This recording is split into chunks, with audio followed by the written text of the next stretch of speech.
In the grim surroundings of Port Blair's Cellular jail, a remarkable transformation took place. Vinayak Damodar Savarkar, once a fiery, radical revolutionary, evolved into a strategic planner with a growing focus on organizing Hindu society. This shift was significantly influenced by his experiences within the jail. From the outset, Savarkar noticed a stark disparity in the treatment of Hindu and Muslim prisoners.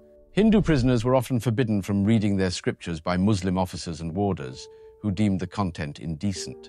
Despite securing permission for Hindu prisoners to keep their religious books, the discrimination persisted. Hindu prisoners received fewer religious holidays compared to their Muslim counterparts, and some were even coerced into converting to Islam. The conversion process was simple yet effective. Young Hindu prisoners were subjected to extreme physical labor and torture by Muslim officers. Enticed by the promise of less labor, sweets, and tobacco, these prisoners would willingly switch faiths. The conversion was solidified when the prisoners dined with Muslim prisoners, consuming what was likely beef, which would ensure their complete ban from their Hindu brethren.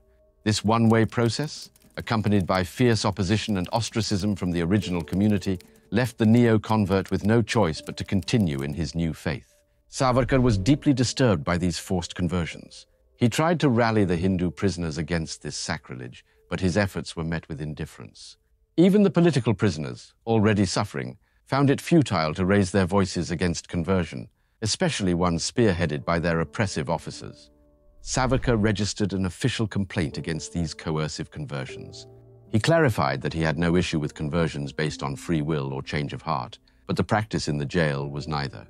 His actions against these forced conversions led to harassment and even attempts on his life by the Afghan guards. Despite these dangers, Savarkar remained undeterred.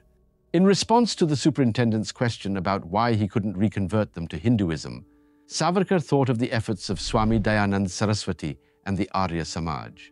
He decided to employ the practice of Shuddhi, or reconversion of former Hindus back into the fold.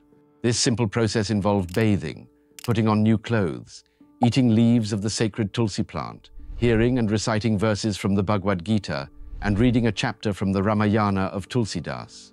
Despite fierce opposition from Hindu warders and prisoners, Savarkar continued his reconversion efforts. He reasoned with them about the superficial nature of their beliefs about pollution based on the food one ate, and how easily it allowed others to poach on their fold. Gradually, his practice gained steam not only within the prison, but also among convicts who went out for work or were released to Indian jails. Experiences of Savarkar in Cellular jail sowed the seeds of social reform, love for one's religion, and protecting it against avaricious attempts. He advocated for a larger Hindu Sangathan, or unity, while in jail. His vision was a pan-India coalition of Indic faiths of all castes.